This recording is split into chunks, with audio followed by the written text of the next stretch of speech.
Hello everyone, देखिए next topic करते हैं हम elastic potential energy in a stressed wire. ठीक है, देखो इलास्टिक पोटेंशियल एनर्जी हमें निकालनी है। देखो इसका मतलब समझो, पोटेंशियल एनर्जी यहाँ पर किसको कह रहा है। देखो जैसे आप मान लो ये वायर है आपके पास इस तरीके से, ठीक है, जिसको मैंने सिलेंड्रिकल शेप में इस तरीके से बना रहा हूँ। ठीक है, आपने इसको क्या किया, स्ट्रेच किया। ठीक है, स्ट्रेच करोगे तो मतलब कैसे करोगे, ऑब्वियसली बात है क्या होगा, यहाँ पर आप फोर्स लगाओगे। ठीक है, जैसे मान लो हमने कोई यहाँ पर फोर्स लगाई, ठीक इस तरीके से फोर्स लगाई और इसकी जो लेंथ है वो कितनी हो गई, इतनी इंक्रीज हो गई। ठीक, क्लियर, इतनी बात समझ रहे हो। लेकिन आप खुद सोचो, जब आप फोर्स लगाओगे या वर्क करोगे, ठीक है, इसको स्ट्रेच करोगे, जिसकी हम लेंथ कह रहे हैं कि पहले कितनी है, एल है, और जो स्ट्रेच हुई है वो कितनी हो गई, डेल्टा एल हो गई। ठीक है, तो आप खुद सोचो, जब आप वर्क कर रहे हो तो ये यहाँ पर जो पार्टिकल्स हैं इस वायर के, ये आपस में क्या है, इनमें क्या है, इंटर एटॉमिक क्या है, फोर्स लगी हुई है। ठीक है, तो ये क्या करेंगे, इसको जब आप स्ट्रेच करोगे तो ये क्या करेंगे, इसको क्या करेंगे, इसके अगेंस्ट क्या करेंगे, इसको रेजिस्ट करेंगे ना, मतलब इस फोर्स को। तो उसके लिए आपको क्या करना पड़ेगा, वर्क ज़्यादा करना पड़ेगा। समझ लो, ऐसा तो है नहीं कि ऐसे खींची और ये स्ट्रेच हो गई, तो आपको वर्क करना पड़ता है। क्यों करना पड़ता है वर्क, बिकॉज ये इंटरकनेक्टेड है, ये ऐसे जाएंगे ही नहीं।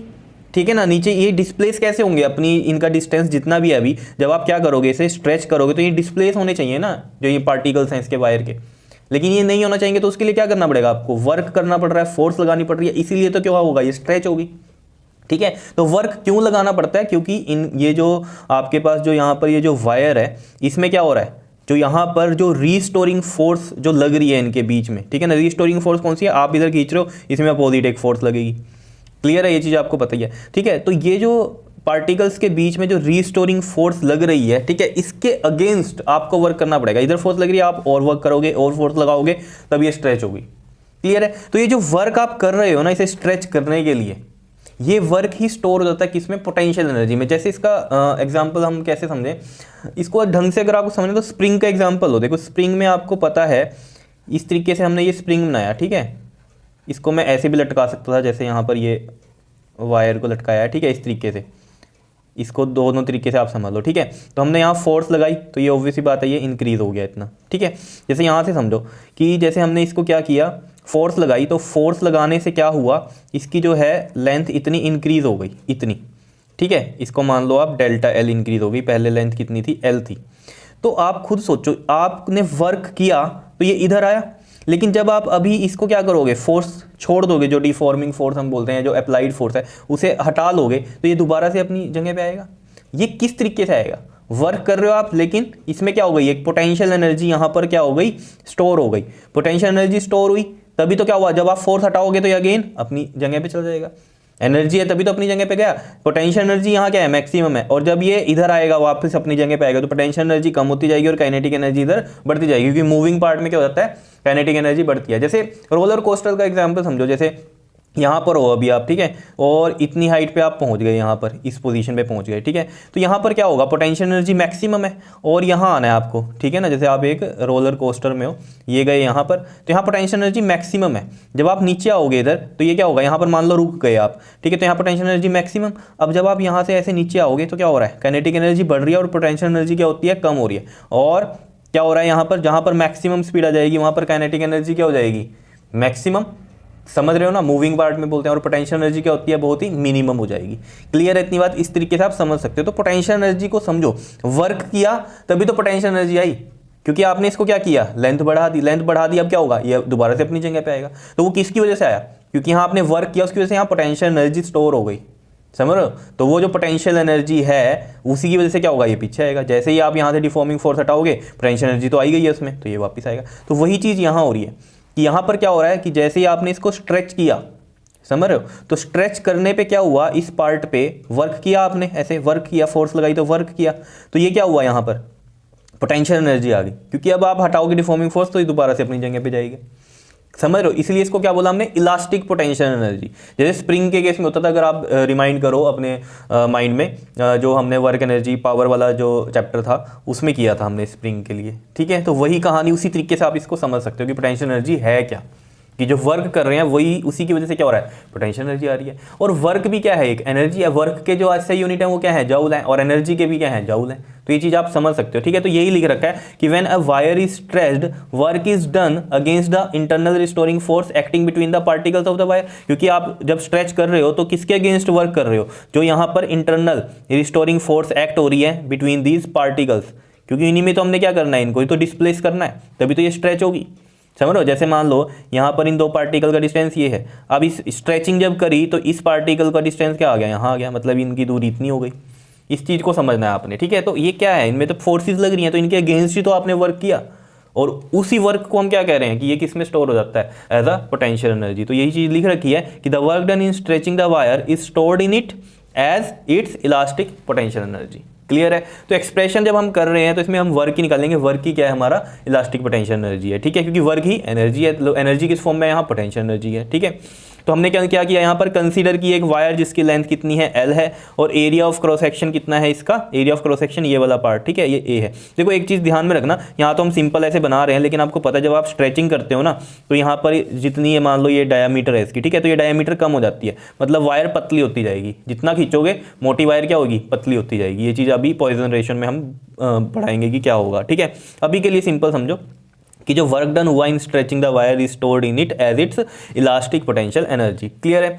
तो एक्सप्रेशन में हमने क्या किया, इसके अंदर लेंथ L ले ली इसकी, ठीक है, ये लिख रखा है, area of cross section A हो गया, and let F be the stretching force, ये वाली क्या है, स्ट्रेचिंग फोर्स है applied on the wire, and delta L be the increase in length, ठीक है। और इनिशियली देखो जब हमने जो है फोर्स अप्लाई नहीं करी, ठीक है, इनिशियली जो रिस्टोरिंग फोर्स क्या होगी फिर, यानी कि जीरो होगी, ठीक है ना। पहले तो ये नॉर्मली पड़े हैं, जब फोर्स लगा रहे हो तभी तो क्या होगी, एक रिस्टोरिंग फोर्स पैदा होगी। तो इनिशियली क्या है, रिस्टोरिंग फोर्स जीरो है, बिकॉज आपने कोई फोर्स अप्लाई ही नहीं करी, तो रिस्टोरिंग फोर्स भी जीरो होगी, क्योंकि आपको पता है जितनी अप्लाई फोर्स करते हो उतनी ही रिस्टोरिंग फोर्स आती है, ये चीज़ आपको पता है, ठीक है। तो इनिशियली वही चीज़ है ना, ये कहानी समझो इस चीज़ को, जैसे स्ट्रेस में आपको बताई गई थी ना बात, फोर्स बाहर से लगा रहे हो, ठीक है, तो वो प्रेशर वाली फोर्स हो गई एक्सटर्नल, और उतनी ही फोर्स अंदर पैदा होती है, वो कौन सी हो गई, इंटरनल रिस्टोरिंग फोर्स, जो कि हम स्ट्रेस में कंसीडर करते हैं, बिकॉज स्ट्रेस और प्रेशर दोनों के फॉर्मूले क्या है, फोर्स अपॉन में एरिया। तो एक में फोर्स एक्सटर्नल होती है और एक में इंटरनल होती है, तो एक्सटर्नल इंटरनल यहाँ इक्वली होती है। तो वही कहानी है, जब आपने अप्लाई नहीं करी फोर्स कोई, तो इनिशियली रिस्टोरिंग फोर्स भी क्या है, जीरो है। लेकिन जब लेंथ इंक्रीज हो गई डेल्टा, यानी कि जब आपने स्ट्रेच किया तो तभी डेल्टा L हुई इंक्रीज लेंथ इसकी, ठीक है। तो जो इंटरनल फोर्स है वो इंक्रीज करेगी 0 to F, समझ रहे हो। तो इंटरनल फोर्स पहले जीरो थी, अब आपने जब इसको फोर्स इधर लगाई तो ऑब्वियस सी बात है अंदर भी क्या होगी, उतनी ही फोर्स लगेगी। लेकिन इस चीज़ को समझो कि पहले जीरो थी फिर F थी, वो F एकदम से तो नहीं आई होगी, आपने जब बढ़ाई होगी यहाँ पर फोर्स। क्लियर है। तो यानी कि हम यहाँ पर एवरेज फोर्स की कहानी करेंगे। इतनी बात याद रखना, जो इंटरनल फोर्स होगी वही वो कितनी होगी जितनी बाहर की फोर्स है, ठीक है। तो बाहर भी जितनी फोर्स लग रही है, पहले जीरो थी फिर F हुई, ठीक है, तो अंदर भी वही होगी, पहले जीरो और फिर F। लेकिन यहाँ पर हम एवरेज फोर्स लेंगे, क्या लेंगे हम यहाँ पर, एवरेज लेंगे, क्योंकि आप खुद सोचो F एकदम से तो F नहीं हो गई होगी, धीरे धीरे ही बढ़ती होगी, ठीक है। तो हम यहाँ पर एवरेज फोर्स लेंगे, तो हम यहाँ पर लिखेंगे क्या कि जो इंटरनल रिस्टोरिंग फोर्स है कौन सी, एवरेज। तो एवरेज में आपको पता है अगर हम दो फोर्स यहाँ कंसीडर करना है, पहले जीरो और फिर F, तो पहले जीरो इनिशियल प्लस फिर फाइनल, और अपॉन में क्या कर देंगे, इसको 2 कर देंगे, तो यहाँ पर कितनी आ जाएगी, F/2 आ जाएगी, ठीक है। अब वर्क का जो फॉर्मूला होता है वो आपको पता है क्या होता है, फोर्स इनटू में डिस्प्लेसमेंट। तो यहाँ पर जो फोर्स है वो कौन सी है, एवरेज फोर्स होगी, ठीक है। और जो डिस्प्लेसमेंट है वो क्या है, यहाँ पर इंक्रीज इन लेंथ है, ठीक है, इसी की तो डिस्प्लेसमेंट हुई है, तो ये क्या आ जाएगा, यहाँ पर इंक्रीज इन लेंथ आएगा। क्या इतनी बात क्लियर है, बताओ। तो एवरेज फोर्स क्या है हमारे पास, F/2 है, और इंक्रीज इन लेंथ क्या है हमारे पास, डेल्टा L है। क्या इतनी बात क्लियर है या नहीं है, बताओ, कोई दिक्कत इसमें, बताओ, आ रहा है समझ में, बिल्कुल सिंपल है, ठीक है। अब देखो आप खुद सोचो, यहाँ जो वर्क आया हमारे पास, जो वर्क आया वही क्या होगा हमारे पास, पोटेंशियल एनर्जी होगी। क्या होगी हमारी, वही पोटेंशियल एनर्जी होगी। तो वर्क को ही हम क्या लिख देंगे यहाँ पर, पोटेंशियल एनर्जी लिख देंगे, पोटेंशियल एनर्जी कौन सी, इलास्टिक पोटेंशियल एनर्जी। क्लियर है। तो हम इसे कैपिटल U से लिख रहे हैं, तो हम इस तरीके से लिख देंगे यहाँ पर 1/2 इंटू में F, देखो ना F/2 है तो 1/2 लिख सकता हूँ ना ये, ठीक है, और इंटू में क्या है हमारे पास, ये डेल्टा L है। क्लियर। तो यहाँ से हमारे पास पोटेंशियल एनर्जी का ये फॉर्मूला बनता है। देखो मैं पोटेंशियल एनर्जी यहाँ पर जो निकाल रहा हूँ, एक तो ये तरीका है, एक मैं स्प्रिंग वाले तरीके से भी बताऊंगा, क्योंकि आपको याद होगा स्प्रिंग में भी हमने पोटेंशियल एनर्जी निकाली थी, ठीक है, तो उससे भी हम ये ड्राइव कर सकते हैं सब कुछ, ठीक है, तो वो भी करेंगे। तो पहले ये समझ लो, तो ये यहाँ पर यानी कि मैं इसको लिख दूंगा 1/2 इंटू में F कौन सी है यहाँ पर, ये स्ट्रेचिंग फोर्स है, कौन सी है, स्ट्रेचिंग फोर्स, ये F लगाई थी आपने, कौन सी थी, ये स्ट्रेचिंग फोर्स। क्लियर है। और डेल्टा L क्या है हमारे पास, इंक्रीज इन लेंथ है, इंक्रीज इन लेंथ है। तो यहाँ पर एक फॉर्मूला तो ये बन गया आपके पास पोटेंशियल एनर्जी का, क्लियर है, ये याद रहेगा। ठीक है, दूसरा देखो यहाँ से कैसे बनेगा, अभी आपको यहाँ से इतना पता चल गया कि 1/2 F में डेल्टा एल है। ठीक है, तो देखो अगर मैं इसको स्ट्रेस स्ट्रेन के लिए करूँगा तो देखो क्या होगा, ए क्या है हमारा, एरिया ऑफ क्रॉस सेक्शन है। ठीक है, तो यहाँ पर अगर मैं ए नीचे लगाऊँ तो फोर्स अपॉन एरिया क्या बन जाएगा हमारा, स्ट्रेस। ठीक है, और यहाँ नीचे एल लगाऊंगा तो स्ट्रेन बन जाएगा। लेकिन कोई भी चीज़ मैं नीचे ऐसे नहीं लगा सकता, यहाँ पर अगर मैं देखो ए लगा रहा हूँ, यहाँ एल लगा रहा हूँ, तो यहाँ पर ए एल से ऊपर मल्टीप्लाई करना पड़ेगा। जैसे 4 है आपके पास कुछ, ठीक है, अगर मैं यहाँ 2 से डिवाइड कर रहा हूँ और मेरे को ये चाहिए कि इसको कोई फ़र्क भी ना पड़े, क्योंकि खुद से तो 2 नहीं लगा सकते, तो इसको कुछ फ़र्क भी ना पड़े, अगर मैं 2 से इसको डिवाइड किया तो 2 से मल्टीप्लाई भी करूँगा, तो देख रहे हो ये 4 एज इट इज़ रहा। तो वही चीज़ यहाँ पर कर रहे हैं हम, कुछ फॉर्मुलेशन बनाने के लिए हमने कुछ क्या किया, डिवाइड किया, वही चीज़ मल्टीप्लाई की, उससे होगा क्या, देखो यहाँ पर 1/2 F/A क्या होता है हमारे पास, स्ट्रेस होता है। ठीक है, और डेल्टा L/L क्या होता है हमारे पास, स्ट्रेन होता है, ये आपको पता ही है।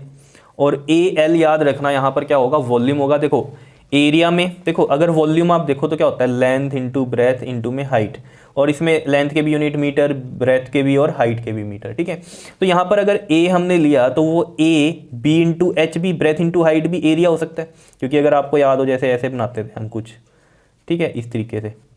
ठीक है, तो अगर हमने क्या ले लिया यहाँ पर, ये लेंथ ले ली, ये ब्रेथ ले ली, और ये क्या ले ली हमने, हाइट ले ली। ठीक है, तो ब्रेथ इंटू हाइट इस वाले पार्ट का क्या आ गया, एरिया आ गया, और ये एल भी अगर मल्टीप्लाई कर देंगे तो वो वॉल्यूम बन जाता है। तो वही काम यहाँ किया, ए में मान लो बी इंटू एच आ गया और एल है साथ में, तो ये क्या बन जाएगा, वॉल्यूम बनता है। तो ये चीज़ याद रहनी चाहिए आपके। ठीक है, तो यहाँ पर ये potential energy, elastic potential energy का ये फॉर्मूला भी आपके पास आ गया, क्लियर है। तो अगर आपके पास कोई न्यूमेरिकल है उसमें इस तरीके से दिया हुआ है तो इस तरीके से कर सकते हो। ठीक है, FA दिया हुआ है, डेल्टा एल दिया हुआ है, तो इस तरीके से आप इसको सोल्व कर सकते हो। ठीक है, तो ये हो गया, ये फॉर्मूला है, इसको हमने नॉर्मली थ्योरेटिकल लिख दिया इस तरीके से। ठीक है, और दूसरा एक ये भी था आपके पास, ये वाला।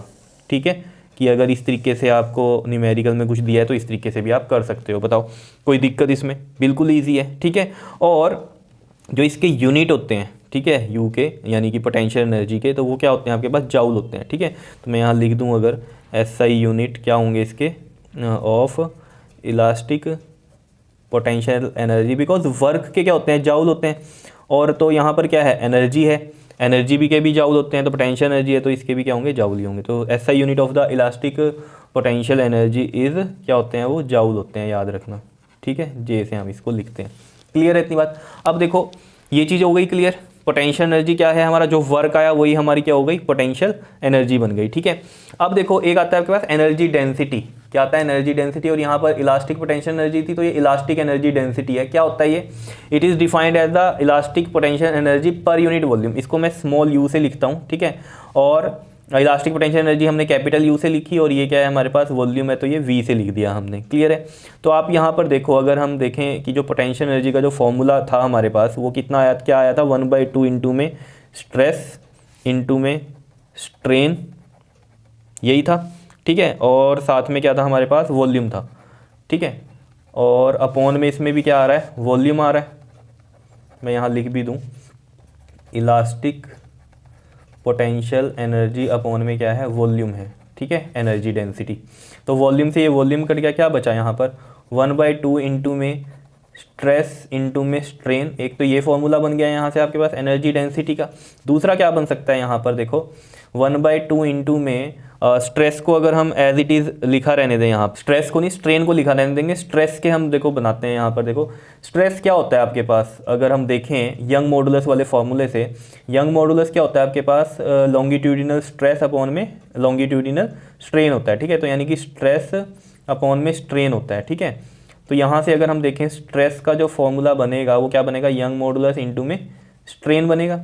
ठीक है, तो इसे यहाँ पर हम पुट करते हैं, तो देखो यंग मॉडुलस इंटू में स्ट्रेन और मल्टीप्लाई में ये वाला स्ट्रेन। ठीक है, स्ट्रेस की जगह मैंने यंग मॉडुलस इंटू में ये स्ट्रेन रख दिया। ठीक है, तो ये भी स्ट्रेन, तो यहाँ से देखो आपके पास क्या आ रहा है, 1/2 इंटू में यंग मॉडुलस इंटू में स्ट्रेन का स्क्वायर आ रहा है। ठीक है ना, स्ट्रेन का क्या हो गया, स्क्वायर हो गया, और ये एनर्जी डेंसिटी। ठीक है, तो ये फॉर्मूला बन गया यहाँ से एक ये। ठीक है, और एक ये बन रहा है आपके पास 1/2 स्ट्रेस इंटू में स्ट्रेन, कर सकते हो इसको। ठीक है, अब हम बात करते हैं कि हम स्प्रिंग वाली कहानी से कैसे इसको सॉल्व कर सकते हैं। देखो अगर आपको याद हो जो हमने पढ़ा था स्प्रिंग के लिए, ठीक है, वहाँ पर आपको पता है जो F है, अगर देखो यहाँ पर मैं स्प्रिंग बनाऊँ एक, ठीक है, देखो यहाँ वायर को भी हम एक तरह से क्या कर रहे हैं, स्प्रिंग की तरह ही कंसीडर कर रहे हैं, स्प्रिंग भी आगे पीछे हो रहा है और यहाँ पर अगर हम इसको स्ट्रेच कर रहे हैं तो ये भी खींचती है वायर, ठीक है ना। तो यहाँ पर हमने फोर्स लगाई तो क्या हुआ, यहाँ पर ये इतना इंक्रीज़ हो गया, ठीक है। या मैं इसको ऐसे बताऊँ, जैसे मान लो ये हमने F लगाई, यहाँ पर इतना स्प्रिंग है ये, ठीक है, L लेंथ का, और ये जब फोर्स लगाई आपने तो ये इंक्रीज़ होके इतना हो गया, ठीक है, यहाँ तक चला गया। तो यानी कि ये तो हो गई इसकी L लेंथ और ये क्या हो गई इसका डेल्टा L इंक्रीज़ हो रहा है, जो कि हम स्प्रिंग के केस में किससे लिखते थे, x से लिखते थे। जो इंक्रीज़ होता था क्या लिखते थे हम इसको, x से लिखते थे।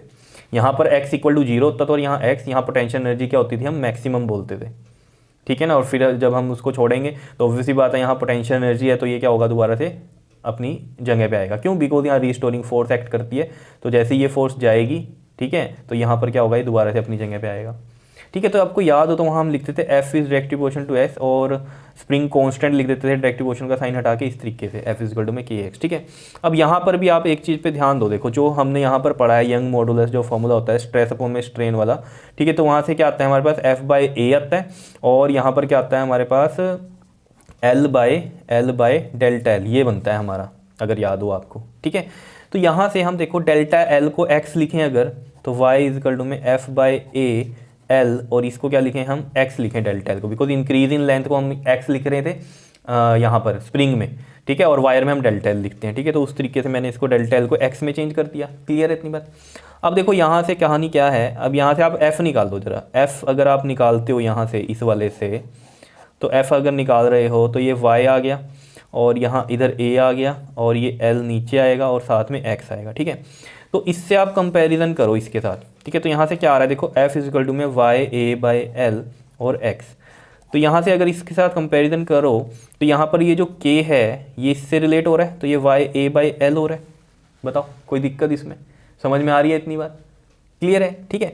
अब यहाँ पर ये चीज़ आ गई, ठीक है। अब मैं ये चीज़ क्यों कह रहा हूँ, क्योंकि जो हमने पोटेंशियल एनर्जी यहाँ पर निकाल ली है इस तरीके से, ठीक है, मैं डायरेक्ट भी निकाल सकता बिकॉज स्प्रिंग की कहानी मुझे पता है पोटेंशियल एनर्जी की, वो क्या होती है 1/2 kx² था, ठीक है। तो यहाँ से k की वैल्यू आ गई, क्या आ गई है 1/2 इंटू में YA/L और x स्क्वायर है, तो यहाँ इसी फॉर्मूले से x की वैल्यू निकाल दो। देखो x इधर जाएगा, ठीक है, x इधर जाएगा, इस साइड गया ये वाला x और y नीचे आ जाएगा, तो ये बन जाएगा FA और ये L और ये y, ठीक है। तो ये वाली वैल्यू कहाँ रखो, यहाँ रखो, तो ये आ जाएगा F/A/L और ये y और इसका पूरे का स्क्वायर बिकॉज x का स्क्वायर है, ठीक है। तो देखो जरा यहाँ से क्या होगा, ये स्क्वायर है, ठीक है, तो ये सब दो बार है, यानी कि तो ये एक बार इससे कट जाएगा, ठीक है, और इधर से L भी एक बार इससे कट जाएगा, ठीक है। तो यहाँ बचा क्या, सिंपली 1/2 F का स्क्वायर और L एक इससे कट गया, L स्क्वायर था ना यहाँ, तो एक L इससे कट गया, एक L बचा यहाँ, ठीक है। और नीचे क्या बचा आपके पास, ये YA, बिकॉज ये स्क्वायर था तो एक इससे कट गया, यहाँ नीचे वाला क्या रह गया हमारे पास AY रह गया, ठीक है। तो यहाँ से पोटेंशियल एनर्जी ये भी इसका फॉर्मूला भी बनता है, क्लियर है। आप कहोगे ये फॉर्मूला तो ये नहीं है जो हमारा ये वाला आया था स्ट्रेस स्ट्रेन वॉल्यूम वाला, ठीक है। देखो यहाँ से मैं यही चीज़ बना सकता हूँ इसमें, देखो ये भी सही है हमारा, ऐसा नहीं है कि ये गलत है, ठीक है, ये भी सही है, ये इसलिए बताया कई जगह इस तरीके से आपको करवाया गया है, ठीक है, कंपटीशन के हिसाब से, ठीक है। नहीं तो नॉर्मली बोर्ड के लिए तो ये बिल्कुल सही है आपका, बोर्ड तो नहीं है ऐसा, सॉरी, आपका नॉर्मली 11th के लिए ये सही है आपका, ठीक है। देखो जैसे मैं आपको इससे यही चीज़ निकाल के दिखा सकता हूँ, देखो जैसे यहाँ पर ये क्या है 1/2 इंटू में स्ट्रेस इंटू में स्ट्रेन और इंटू में क्या है वॉल्यूम है, ठीक है। तो यहाँ से देखो जरा हम कैसे कर सकते हैं इसको, देखो ये 1/2 आ गया, स्ट्रेस आपको पता है F/A होता है। स्ट्रेन के लिए देखो यहाँ पर हम क्या करेंगे, देखो स्ट्रेन के लिए देखो आपको पता है क्या होता है ये फॉर्मूला आपका स्ट्रेन वाला, यंग मॉडुलस क्या होता है, स्ट्रेस अपॉन में स्ट्रेन, तो स्ट्रेन इधर जाएगा, ठीक है, स्ट्रेस F/A हो गया और ये y नीचे आ गया, ठीक है। तो ये वाली वैल्यू मैं यहाँ रखूँ स्ट्रेन की जगह, ठीक है, तो ये आ जाएगा आपके पास F/A और ये y, ठीक है, और वॉल्यूम क्या होता है आपका AL होता है, क्लियर। देखो यहाँ से यही चीज़ बन जाएगी आपके पास, देखो यहाँ पर अगर आप ध्यान दो, एक A से ये A कट गया, ठीक है, तो ये कितना आ रहा है यहाँ पर 1/2 F इंटू F स्क्वेयर हो गया और ये A है और नीचे ये y है और ये L बचा, तो देख लो यही चीज़ आ रही है इस फॉर्मूले से भी। तो समझ में आया होगा आपके कि ये क्या है सब, बताओ कोई दिक्कत इसमें, ठीक है, सिंपल था ये बिल्कुल ही। तो इस तरीके से आप इसको कर सकते हो, कोई दिक्कत वाली बात इसमें है नहीं आपके लिए, क्लियर। और इसमें यहाँ से भी आप ये स्ट्रेस स्ट्रेन इनटू वॉल्यूम भी निकाल सकते हो। देखो बहुत ही सिंपल है, देखो कैसे, देखो ये चीज़ समझ में आई। यहाँ से मैंने ये चीज़ निकाल दी, अब यहाँ से ये चीज़ कैसे निकाल सकते हो आप इसमें, देखो कैसे कर सकते हैं। देखो ये तो अलग हो गया आपके पास, ठीक है। यहाँ से देखो ज़रा, 1/2 एफ स्क्वेयर है ना, तो मैं इसको 2 बार लिख दूँ, एफ और ये ए है, ठीक है। और यहाँ पर क्या है, ये एल है, और यंग मॉडुलस का जो फॉर्मूला है आपके पास ये है, ये पुट करो यहाँ पर, F/A, यहाँ से ये वाला F/A, तो A ऊपर जाएगा, और ये L और डेल्टा L, ठीक है। तो L यहाँ और डेल्टा L यहाँ पर, तो देखो सिंपल है, 1/2 F/A क्या होता है, स्ट्रेस, ठीक है। और यहाँ से ये F से F कट गया, ठीक है। ये AL वाला क्या बन गया, वॉल्यूम, और डेल्टा L/L क्या बन गया, स्ट्रेन, तो ये स्ट्रेन हो गया, और यहाँ पर ये AL क्या बन गया, वॉल्यूम बन गया, ठीक है। तो इस तरीके से हम कर सकते हैं, ठीक है। मतलब ये आपको समझाने की बात थी कि यहाँ से अगर आप निकालते हो तो ये चीज़ आ गई, ठीक है। और इसके बाद आप ये वाली चीज़ करो, यंग मॉडुलस की वैल्यू पुट करो, तो यही चीज़ आ जाएगी जो यहाँ पर थी। तो इससे भी कर सकते हैं, इससे भी कर सकते हैं, कोई दिक्कत वाली बात नहीं है, ठीक है। तो जो आप 11th क्लास के लिए करना चाहते हो तो वो ये ठीक है, कॉम्पिटिशन में जाना चाहते हो तो ये चीज़ नॉलेज में रहनी चाहिए आपके, ठीक है। तो ये था आपके पास elastic potential energy in a stressed wire. Clear है, इतनी बात कर लोगे इसको, और साथ में क्या था, ये इलास्टिक एनर्जी डेंसिटी भी था। क्लियर कर लोगे, ओके जी, थैंक यू।